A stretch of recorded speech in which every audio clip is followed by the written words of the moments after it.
Sales and marketing এর সবচাইতে জটিল বিষয় হচ্ছে অ্যাচিভমেন্ট। তো অ্যাচিভমেন্ট জিনিসটা কি?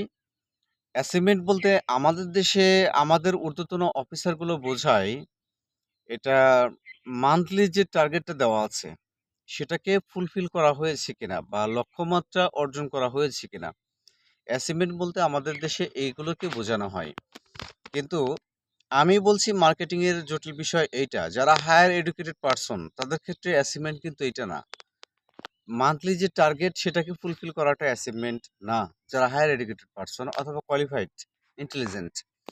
তাহলে প্রশ্ন হচ্ছে তাদের ক্ষেত্রে অ্যাচিভমেন্টটা কি? তাদের ক্ষেত্রে অ্যাচিভমেন্ট হচ্ছে আপনার যে শিক্ষাগত যোগ্যতা, আপনার যে মেধা, হ্যাঁ? আপনার শিক্ষাগত যোগ্যতা আর মেধা অনুপাতে আপনি প্রমোশন নিতে পেরেছেন কিনা, অন্য কোম্পানিতে সুইচ করে টিএসএম লেভেলে যেতে পেরেছেন কিনা, এই বিষয়টা আপনাকে ফোকাস করতে হবে। অর্থাৎ এইটা আপনাকে মাথায় রাখতে হবে। এইটা যদি গেইন করতে পারেন তাহলে আপনাকে বুঝতে হবে যে হ্যাঁ, আপনি অ্যাচিভমেন্ট অর্জন করতে পেরেছেন।